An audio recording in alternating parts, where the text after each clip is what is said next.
Hi, my name's Kevin McQuillan, and the following pre-recorded conversations are my attempt to make sense of the human experience through the practice of yoga. I hope you enjoy. Good morning, everybody. We're going to move into the day and what a day will be. The theme of today is experience real connection.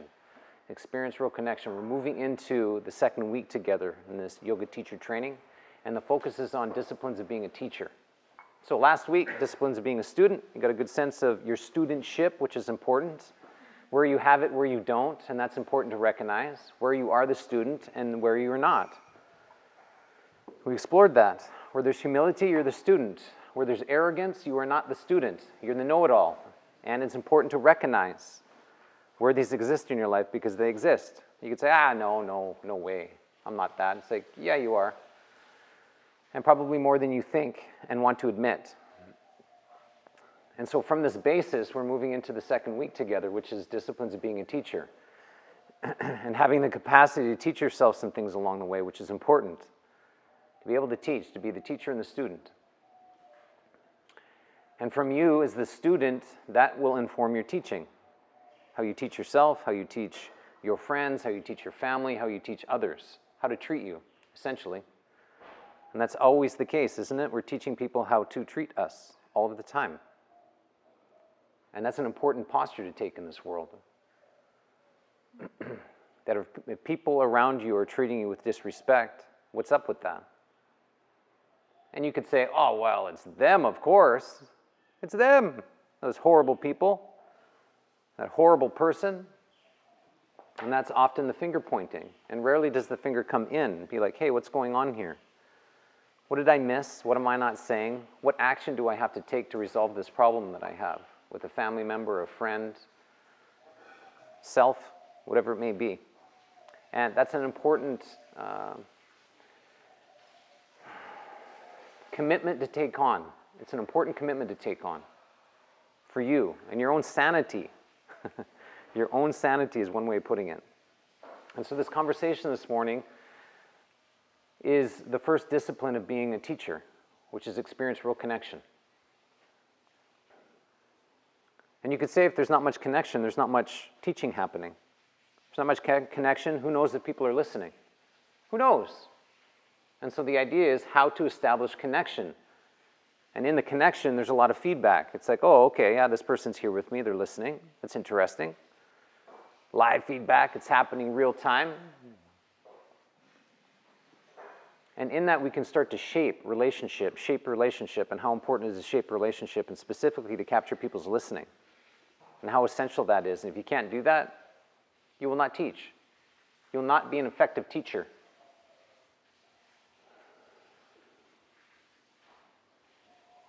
And so having the capacity to connect, to create real connection, and quickly, to be able to establish that quickly. And the opposite of connection is disconnection. That's also worth paying attention to. And I like framing out both. It's like, okay, we're pursuing this. Well, what's the opposite of that? And the opposite of connection is disconnection. And there's some distinctions up on the board that I'll walk you through. And essentially what I'm attempting to do through this conversation is to define values versus your belief system, because they're different. They're different. And they create different outcomes. And so you could say that values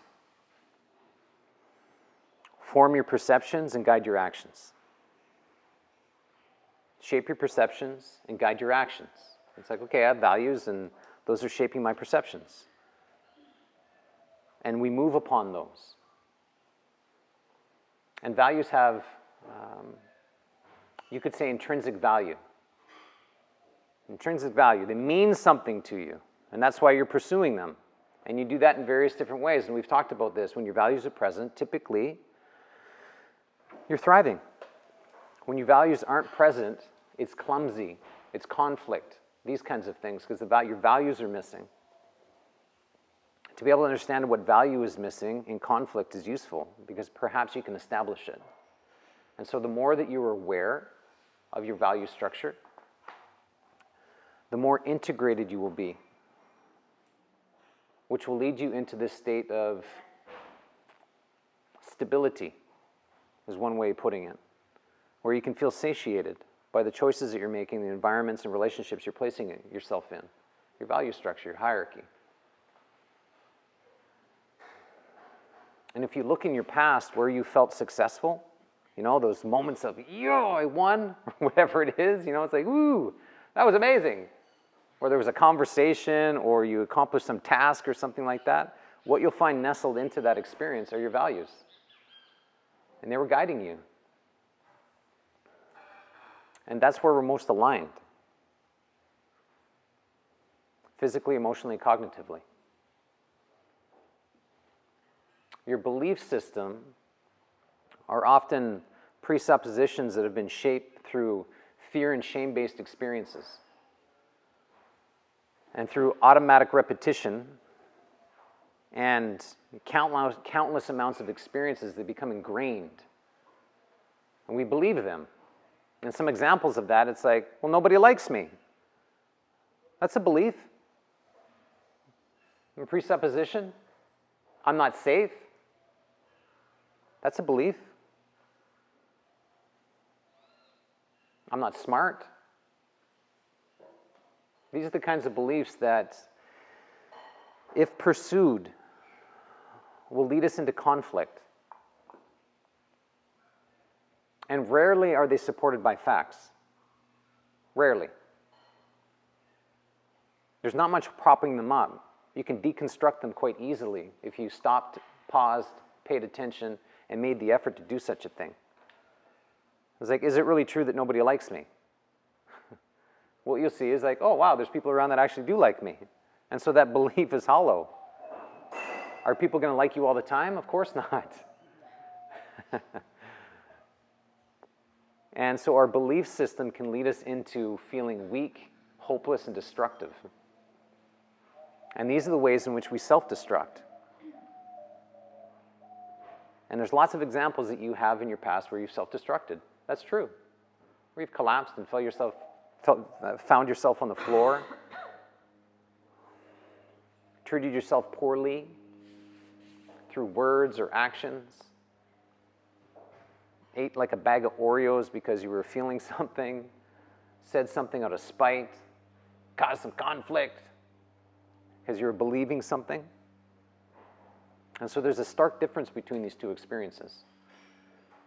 And if you start to understand the stark difference, then you have a decision to make. What do you want more of in your life? And most likely you would say, oh, I'd like to have this, more of this, please. A couple of side orders of this. My values, yeah, of course I want to feel stable and satiated. Greater connection in my life, of course I want that. And how difficult it is to get that. That's what you'll start to understand while pursuing your values. And you're starting to recognize that here, of how your belief system has shaped you. And what's born out of beliefs are a tremendous amount of mechanisms and strategies that keep you weak. You'll also find those examples in your past, which is brilliant if you look at your past honestly.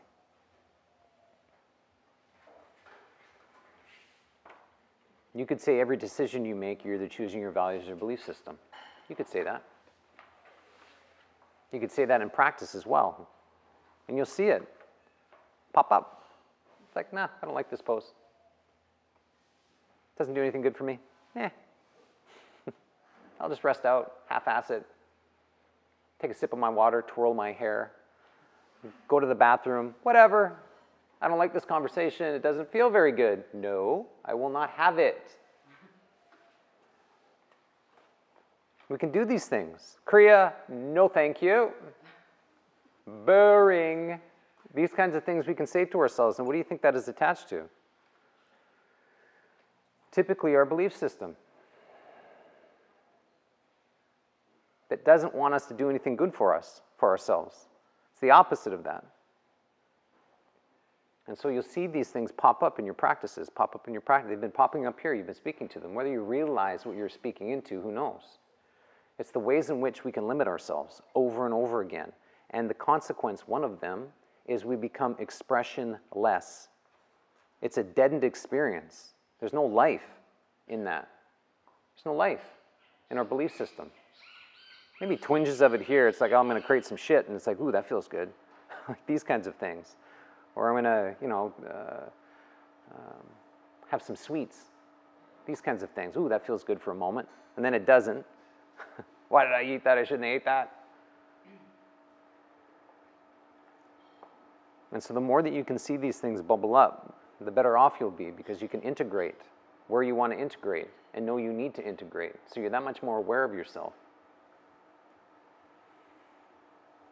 This is useful as a student, and it's certainly useful for you as a teacher. The more you start to understand yourself and what you're up against, that is going to inform your teaching, and then you get a really good sense of what you're teaching. You just think you're teaching a bunch of harmless people some yoga. It's like, are you kidding yourself? That is such a naive approach. You're teaching right into the heart of these monsters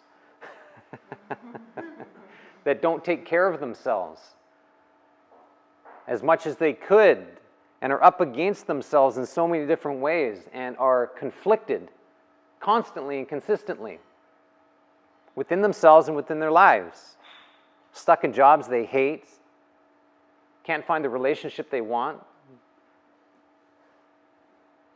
All of these things that make up the human experience, which are intense, and often that make up most of our experience as a human being, if you haven't noticed the kind of conflict you can walk around in. And especially if we're disintegrated, it's more conflict, it's more challenge. And that's the importance of being integrated, and specifically integrated into your value hierarchy. And so if you start to understand your values here, you'll be that much better off moving forward. And in my experience, most people have no idea what their value structure is. And that's why they're disintegrated. And so up on the board, I'll attempt to define this that much more. On the left side of the board is disconnection. And the attempt is very curious. Classify you, make you irrelevant, and push you aside. So I'm going to figure you out, make you irrelevant, and then put you off to the side. So you stop bothering me. That's how it can be. And is often the case. How do I figure you out as quickly as possible so I can move you off to the side and figure out the next person, move you off to the side? And we're doing that with everything. Everything. Broccoli. Yeah. Okay. Yeah. It's like boss. I don't know, parent. It's like whatever. This thing, that thing, it's constantly classifying things. It's like, I like it or I don't like it, here, there, and we're pushing things off to the side. Good, bad, right, wrong, making things irrelevant as we move through life. It's fascinating. You do that in your practice. You'll see that in postures, poses. I like this one, I don't like this one's right, this one's wrong, Kriya, yes, no, meditation, all the things in which we do. Then I don't have to pay attention to you, nor do I have to listen. That's happening here too, for sure. I don't have to pay attention to you, nor do I have to listen to you, body. And so if it's happening here, and it is, it's definitely happening out here, I don't need to pay attention to you. I've already figured you out. You offer me no value.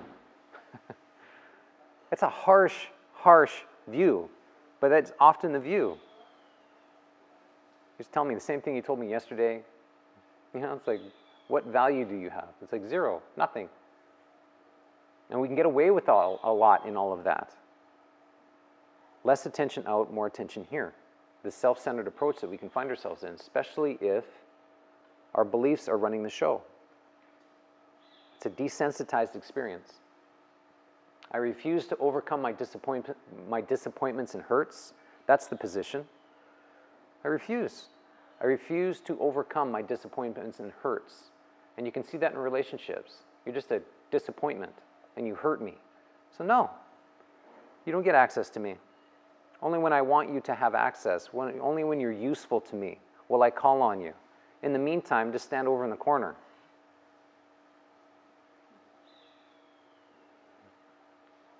These are harsh examples of our experience. And ideally, you can find yourself in these examples, because you will in some ways. And you will not want to see yourself in this regard, but this is harsh. And it's good that you see how harsh you can be in relationship. Relationship to you, for sure, and relationship to others. Absolutely.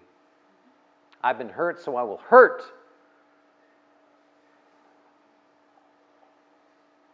Belief. You've been hurt. Don't trust. you've been taken advantage of, don't respect. Belief after belief after belief, I've been hurt, so I will hurt. That's the posture. If we don't settle and heal our hurts, we will hurt. And be ferocious in that regard. You ever really paused and listened to yourself and how you speak to yourself? I want to see examples of hurt? It's right there. Most people don't do that. They keep themselves so busy they can't have those times with themselves. They can't stand it. They won't allow it. I'll keep myself absolutely busy with my checklists, running around here, there, and everywhere, so I don't listen, so I don't feel. And when I get home, I just collapse from exhaustion. And then I don't have to be with myself. And if that doesn't work, I'll drown myself in wine, smoke some bowls, these kinds of things, numb myself out. And in that, I don't have to be with myself. And hooray for me. The ways in which we can hurt ourselves. What ends up happening in this, and the outcome is, I choose to stay the same. I choose to stay the same. It's a hell of a statement. And that's the belief structure and system. It wants to stay the same, constantly. Don't change. It's too risky. It's not worth it. Stay the same. You're way better off. Just force other people to change. That seems like a good idea. I'm really good. I'm a good person. Virtuous. Harmless. The things in which we tell ourselves are just full of nonsense. We get encapsulated in our own arrogance. It's like, I'm a yogi. I know way more than you. You're not present. You don't meditate. You don't know yourself. These kinds of things. All the nonsense we can call forth and dump on other people. All from this experience of, or this stature of, I refuse to change. And if you don't think that exists, oh my goodness, wait until you step into the yoga world. It is a brutal, vicious world. And I can say that because I've been around it long enough. And part of it is preparing yourself for this. It is not how it presents itself.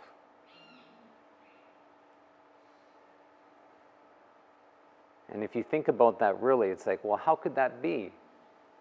Because we're a bunch of human beings that often present themselves in a way that conflicts with what we're experiencing.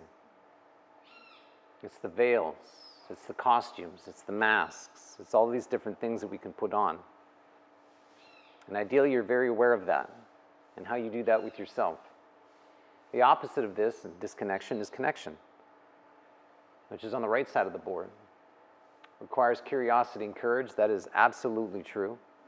How much courage and curiosity you've adopted here to get to know yourself and attempt to get to know other people. That just didn't happen. It did not just happen. It's been very intentional, our time here. And you can see the benefit of being intentional. Voluntarily expose yourself to a risk. That sounds like a terrible idea.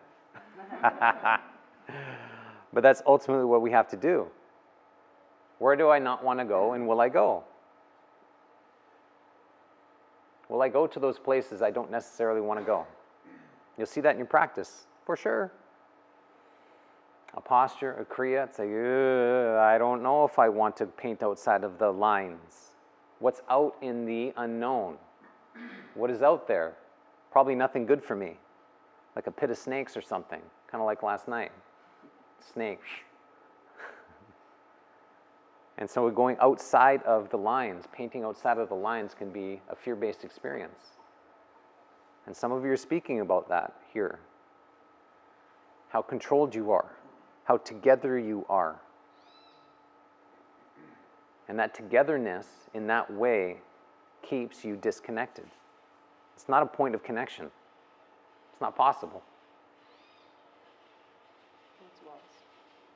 The idea is to pay attention and listen. to your body. That's a good start point. Pay attention and listen to your body. This is where we can be disconnected. There's a loss of union between body and mind. The yoga. This connection is lost often between body and mind. And we stop paying attention and stop listening to the body and how detrimental that is.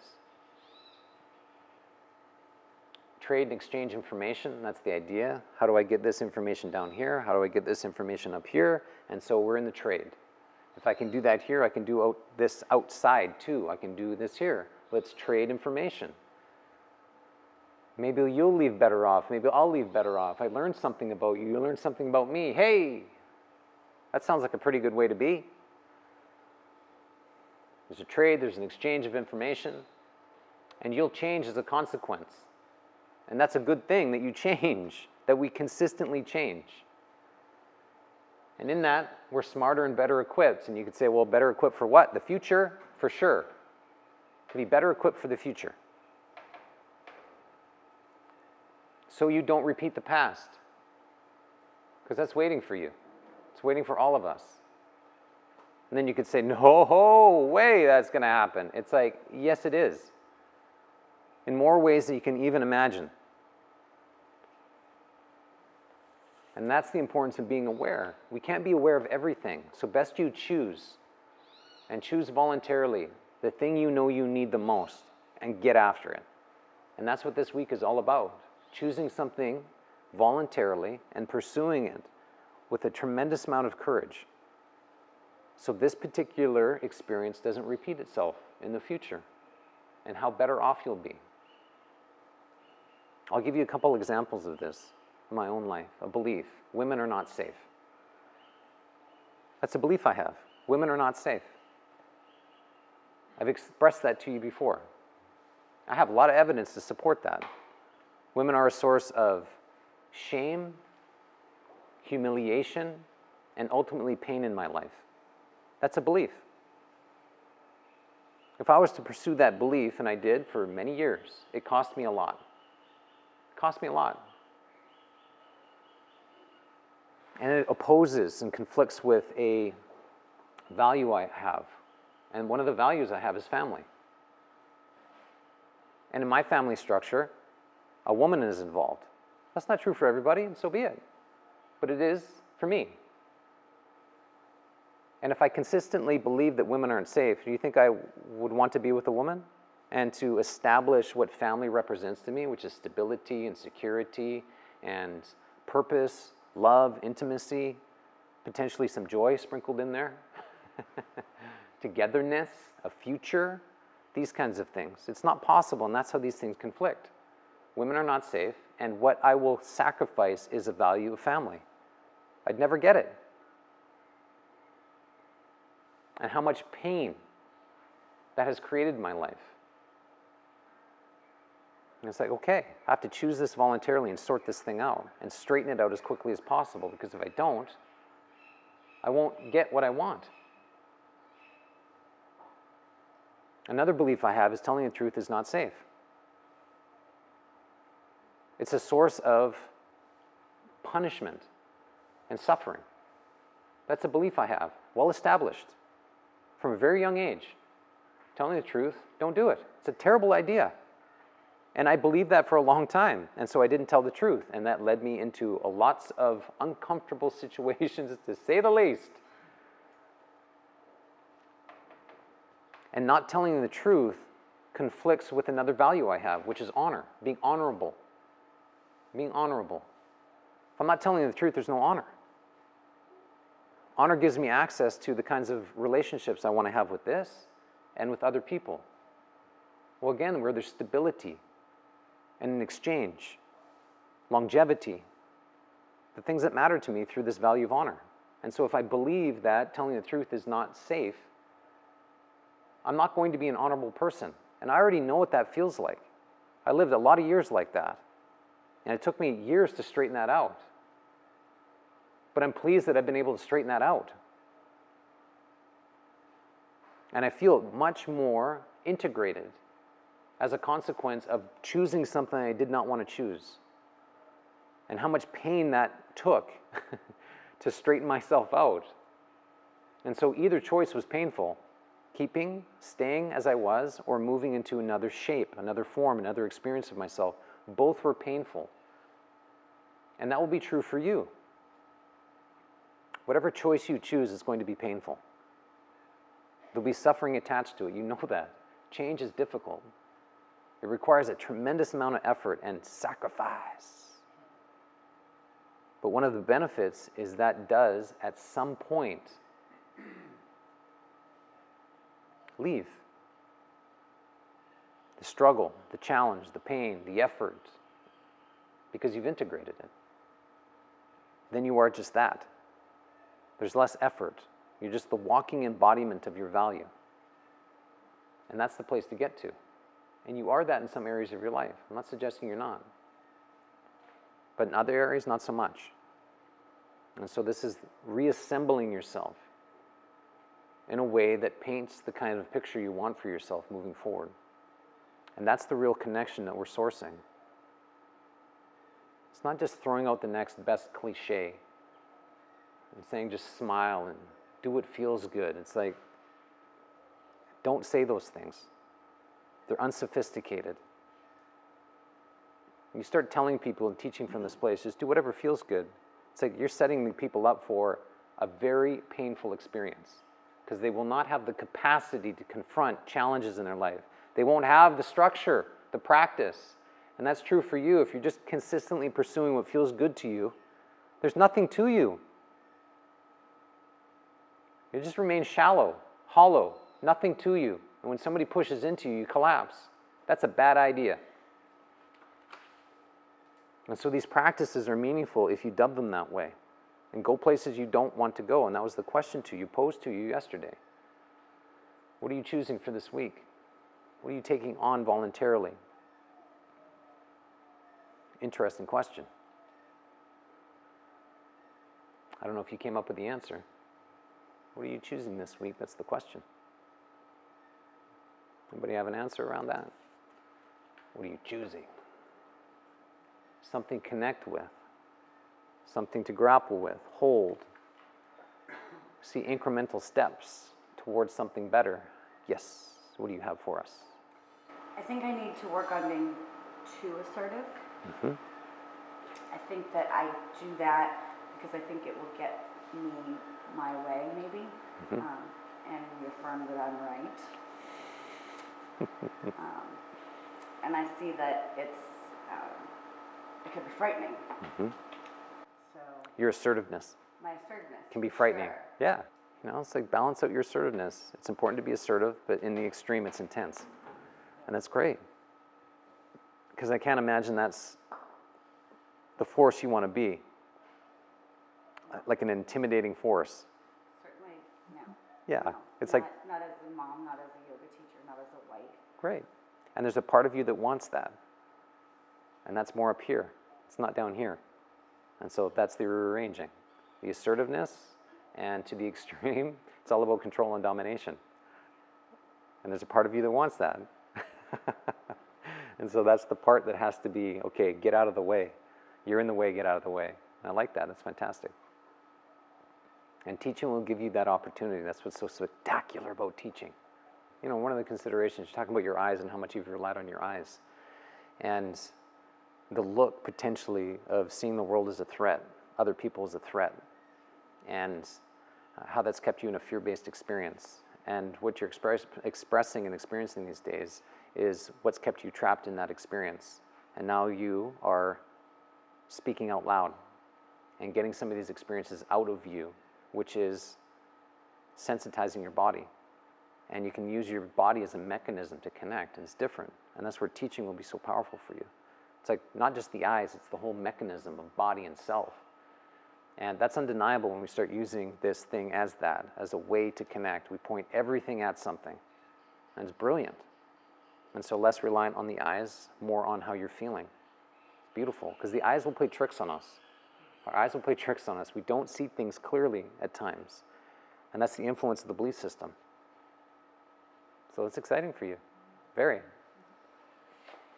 Okay, so the idea, I'm going to move on, but the idea is to pick something up. And you know what you're up against. The idea is not to fool yourself anymore. The attempt of this program is to provide you with so much information and experience that you can't turn back. You know too much. You know too much. And you now know what's waiting for you. And rarely is it good. And that's the point, is leveraging you to move to the other side. It's like, okay, yeah, that's what I want. That's way better for me. And so this week is that. It's a great sacrifice, especially where we're going. You'll have to make some very difficult decisions for yourself this week and to prepare yourself for that. And that's a good thing. You ready for that? Yes. Thank you for that. Enthusiastic, yes. So today, experience real connection. Real connection. Where is real connection? It's going to be aligned with your value hierarchy. Not up here. Get down. Use these practices coming to you to do such a thing. We'll chant, we'll create, we'll meditate, we'll share, these kinds of things. No more excuses. All right, everybody. Thanks for your listening. I'm going to learn a new chant today. Ooh-wee.